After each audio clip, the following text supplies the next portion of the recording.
The modern human has been changing the way land is used on Earth steadily, be it by raising forests and making way for agricultural production or encroaching into grasslands to build growing cities. Every kind of land on our planet has a role to play. Woods, deserts, wetlands, grasslands maintain ecological balance. Today on Eco India, let's talk about how to restore some of these landscapes we have destroyed. Hello and welcome, I'm Sanuta Raghu. Let's first start in the national capital region's Noida. The city was planned and established in the late 1970s to reduce the population load on Delhi and increase urbanization in the surrounding region. Since then, it has grown to a medium-sized city, changing the region's landscape significantly. Wetlands, which ensure water security in an ecosystem, were a main feature in Noida earlier. Today, with a steadily increasing population, they are in desperate need of restoration.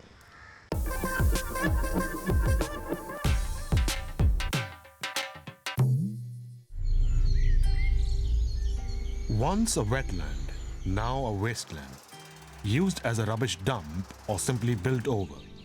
Many of the lakes and ponds in and around Delhi are in a sorry state. Of the city's some 1,000 waterways, nearly 350 have all but dried up. Another third have water with such poor quality that drinking it is dangerous. The situation is especially dire in the rural areas of Delhi, where it is very common for human waste to enter the waterways as well. But Ramveer Tanwar wants to change that.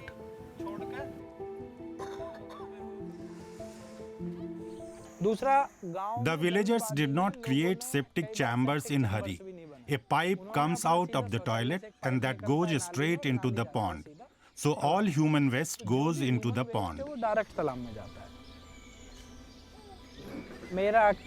My goal is to transform what used to be ponds originally and do not look like ponds anymore today to a state where they are able to serve their original purpose.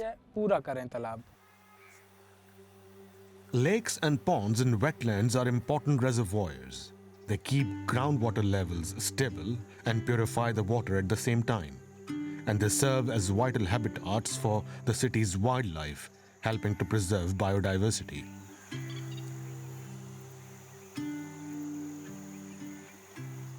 Ramveer Tanwar and his team are restoring ponds and lakes in the greater Delhi area. The work is financed by public funds as well as donations. This nearly 1 hectare pond was full of trash. It was also overgrown by invasive water hyacinths. With his team, he first cleaned the water. Now it's time to redesign the pond.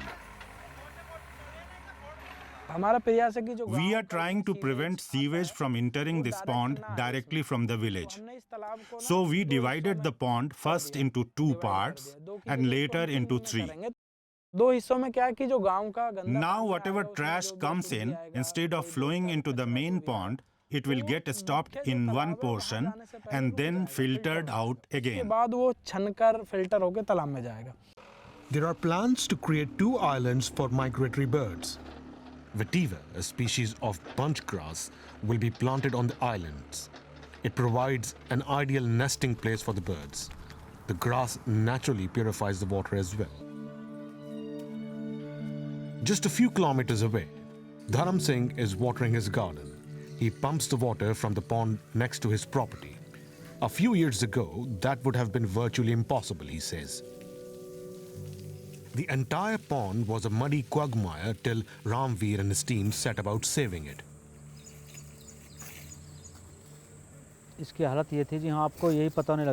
Before, it was in such a state you couldn't even make out if there was a pond there or not. If a human or animal strayed into the pond back then, it wouldn't have been able to come out. Today, kids come and sit under the shade of the trees and roam around it the whole day.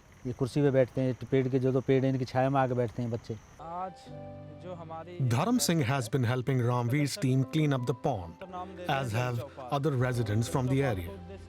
For the pond man, as he calls himself, it is important to get local residents involved to raise awareness of the need to keep ponds like these clean and use the water sparingly. I think every district should have a pond man.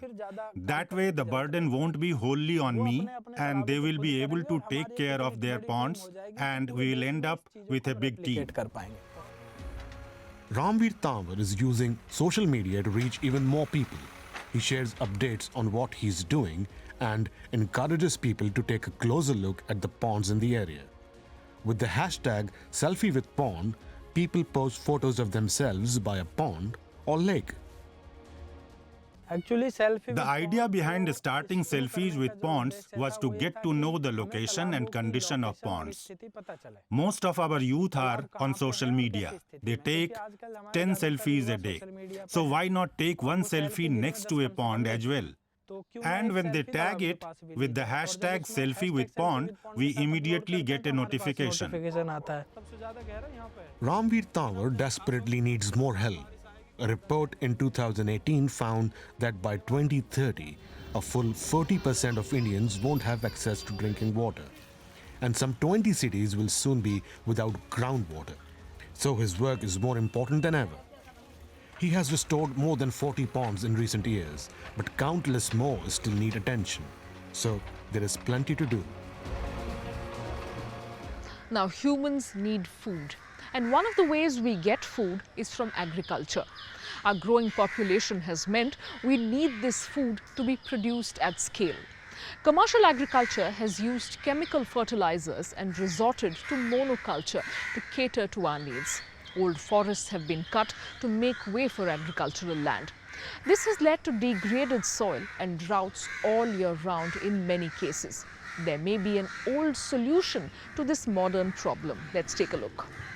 Usually, the playbook for modern agriculture goes like this. Buy a huge plot, plow the earth, plant one single crop, fertilize, use pesticides, harvest. Buy a bigger plot, plow it to death, be forced to buy new seeds, plant the same super-engineered crop, emit carbon, poison the soil, degrade the earth.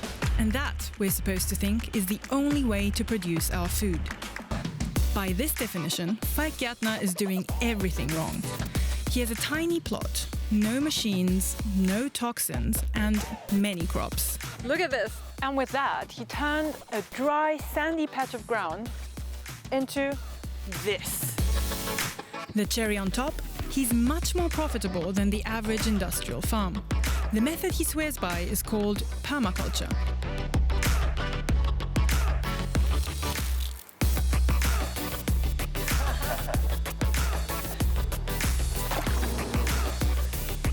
Falk Gärtner bought this plot 7 years ago, quit his job in advertising and started a permaculture farm.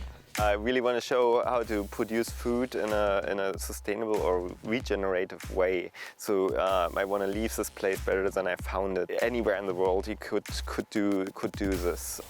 He follows permaculture principles, sells directly to local restaurants and shops, works by hand and recycles his waste, meaning his food is basically climate neutral, unheard of in industrial agriculture. So, permaculture. Permaculture is a mix of the words permanent and agriculture.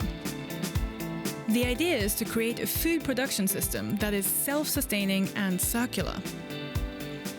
The gist of the idea is not new though. It's inspired by many indigenous traditions of self-sufficient farming, like living off small plots of land and planting multiple crops. Many of its techniques have been tried and tested for millennia. So say you bought a plot.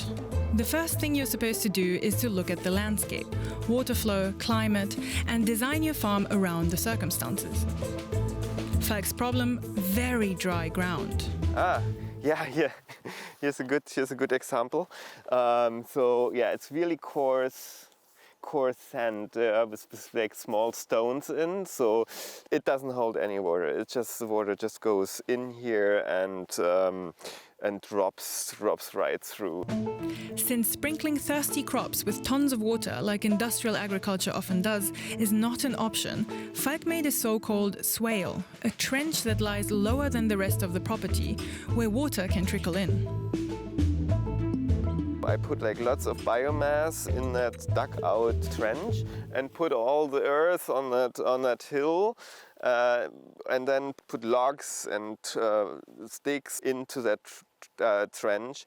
It's crazy. It just looks like a bunch of logs somewhere, and this actually acts as a sponge and as water collection system. Water collection system for the trees to really grow. He applied the same idea underneath the paths between the fields and covered the trenches with wood chips, a process called mulching. Second on the agenda, protecting and building up a fertile ground. We all know the big trenches tractors leave when tilling the soil. But in permaculture, the topsoil with the minerals and its own ecosystem stays intact and is nurtured with sometimes quite unusual natural fertilizer. Compost and dove dropping. Dove dropping. Yeah. That's a very specific. Yeah, it's very specific. Fertilizer. And it's because it's so local that I really love it. Trash for somebody is usable for somebody else. So it's a permaculture principle: produce no waste. That's why dead trees turn into sponges and bad harvests back into compost. What's striking is also that every little row has different produce growing on it, and each one gets replanted up to 4 times a year, producing more with less space. And if one crop fails, others grow to balance it out. But some rows aren't even for harvesting. Strips between rows are kept completely wild so that native animals can thrive, promoting biodiversity, with one other pleasant side effect. These small slugs were eating a lot of falk salads until bigger slugs appeared eating the smaller ones. So it's a natural pesticide. It's a natural pesticide, yes. And it's not only with slugs, it's with mice, it's with insects, a lot with birds. Like we have all these birds nesting around, so we make all these hedges that actually are really nice nesting grounds for birds, and the birds eat all the insects. Permaculture has gained an international following, with farms everywhere from India, South Africa to Brazil. Farmers are combining the ideas with local agricultural traditions and adapting them to their specific contexts. In India, so-called food forests are popular, with local fruit trees like papaya. In Colombia, chagras, an indigenous tradition of growing food in the tropical rainforest, is merged with permaculture principles. In a world that's dominated by big farms and industrial agriculture, farmers like Falk need to get creative if they want to turn a profit.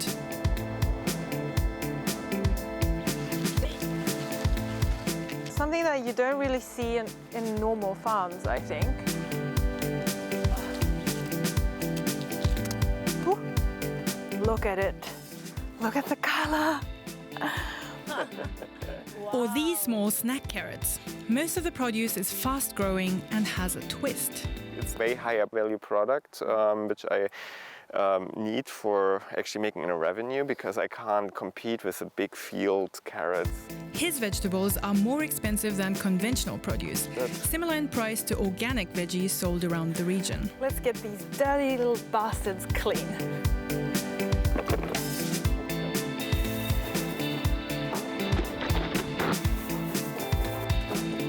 Vegetables are expensive.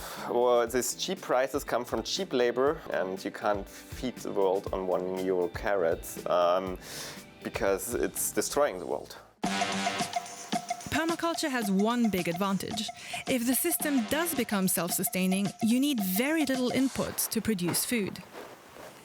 So I have a really high profit margin. I'm actually 80% of my revenue is profit, which is yeah, it's insane, because I don't have a tractor.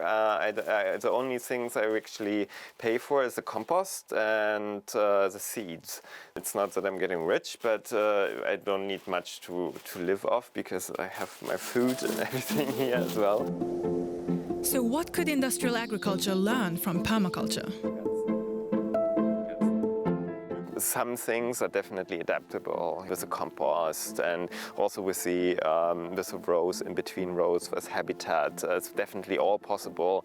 Agroforestry is a big theme there, to actually also grow trees around. It's not to be afraid that you actually have shade on your field. I think that's all things that big agriculture needs to address. As well as planting multiple crops that are more resilient, using less water and building up soil. All changes that have been proven to work and have already been made in larger scale organic farms. Climate change is sparing no region in the world, be it emerging nations in Asia or Africa or developed countries in Europe. In Italy, traditional wine growers are bearing the brunt of rising temperatures, less rainfall and shrinking groundwater reserves. They're now tapping into age-old knowledge to help future-proof their grapes. Everything's done painstakingly by hand in the Papa family's vineyard. The precise cutting of the grapes, for instance. The harvest isn't exactly the best. It was another extreme summer here north of Naples. And the next ones aren't likely to be any better.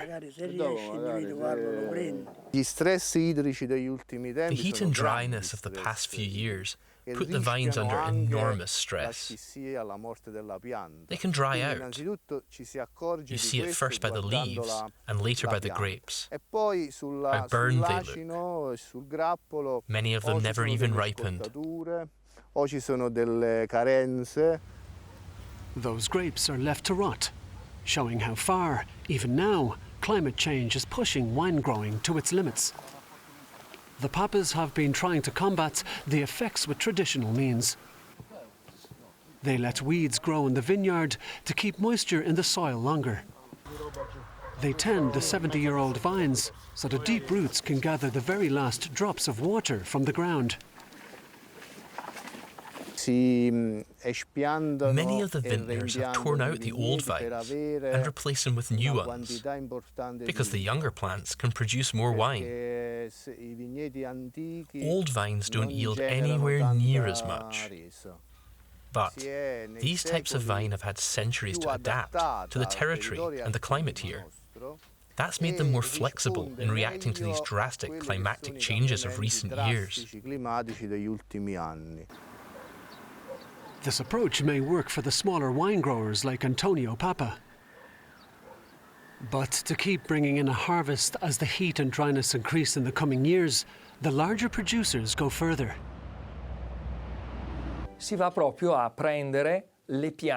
We're bringing what's known as the wild American vines that grow in the arid regions of North America to Italy, and developing hybrids with them.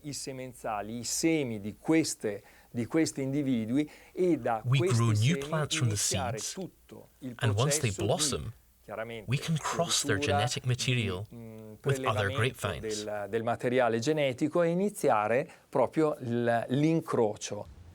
It takes meticulous work in the laboratory to create these genetic hybrids. The resulting new varieties are then tested throughout the country and grafted onto the quality Italian grape varieties. 1 hectare of the conventional vines needs about 82,000 hectolitres of water per year. 1 hectare with our new rootstock, on the other hand, only needs 60,000 hectolitres. That's a revolution. That means 1/4 less water consumption for the same yield. Antonio Papa is also interested in trying out the new variety. But this vintner is mindful of history and its lessons. Uphill from his vineyard stand the ruins of ancient Roman villas. Wine was grown here over 2,500 years ago. He wants to learn from the ancient Romans. We need to return to the old values, to arrive at an agriculture that consumes fewer resources, while at the same time producing a wine that's in harmony with the land. So the wine growers also want to adapt, to be able to continue their long tradition despite the increasing heat and drought. Now, just like on land, underwater landscapes are important in regulating the marine ecosystem. Our team travelled to the Maldives to learn about seagrass meadows and how they are being protected. Remember, seagrass traps carbon dioxide and is a nursery for fish. Let's take a look. The island atolls of the Maldives are known worldwide for their crystal clear waters and coral reefs. They're also home to another incredibly biodiverse and important ecosystem, seagrass meadows.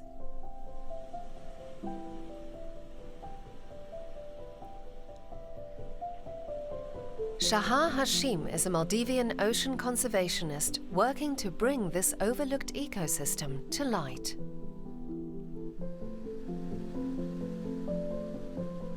Looks like there's a huge patch of seagrass actually. So I'm going to jump in, have a look first, and then we are going to do a rapid assessment of the meadow. This is to understand what kind of species there are, the species composition, and whether the patch is healthy to do more in-depth surveys. Very little scientific work has been done on the country's seagrass meadows, and new sites are still being explored. Seagrass meadows play an important role for the climate as carbon reservoirs. There are 8 different species of seagrass found throughout the Maldives. The root system of these plants, closely related to orchids and lilies, helps bind the sand together and prevent erosion. A major challenge for an island country like the Maldives. A number of resorts in the Maldives actively remove seagrass meadows. But in Lamu Atoll, Shahar Hashim has helped bring about a change in strategy. The resort has stopped removing seagrass and begun educating its guests through talks and guided snorkeling tours with marine biologists to showcase the environment's natural biodiversity. Sixth Senses Lamu took a risk protecting their seagrass meadows because we didn't know what the public perception or reaction would be. But we've ended up with this amazing ecological asset that the guests love, but also benefits the wider environment, the corals and also the marine megafauna. Seagrasses are incredibly efficient at storing carbon. Some studies show that they capture carbon 35 times faster than tropical rainforests.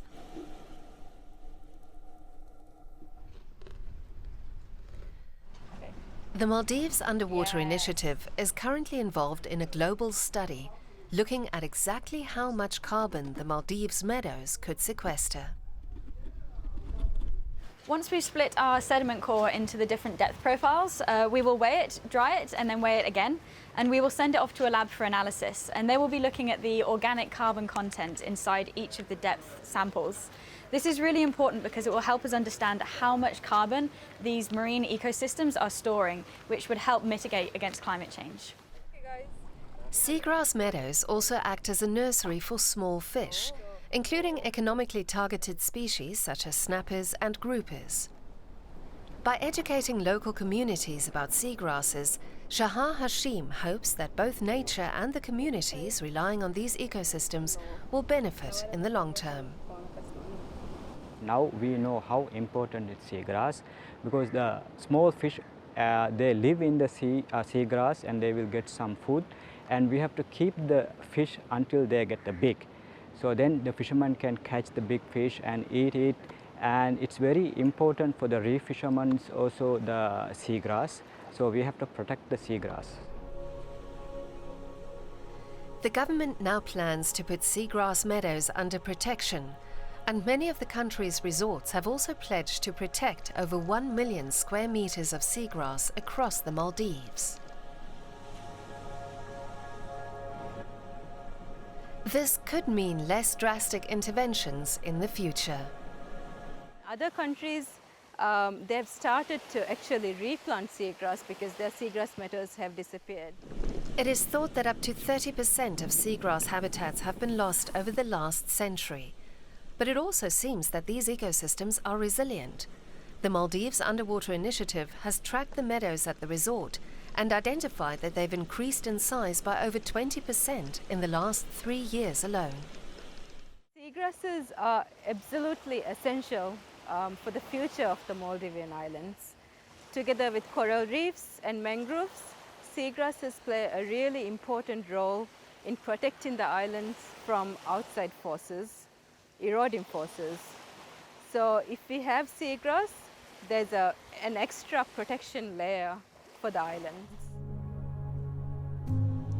Thanks to increased awareness of the importance of seagrass for the survival of the Maldives in times of climate change, The researchers hope action will be taken to better protect these beautiful marine meadows.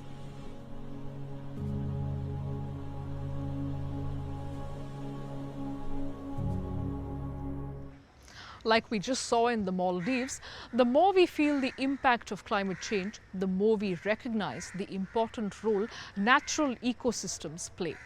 The time is now to work on restoration rather than extracting from and destroying nature, and gift our future generations a sustainable and healthy planet. Think about that, and I'll see you again next week. Goodbye and thanks for watching.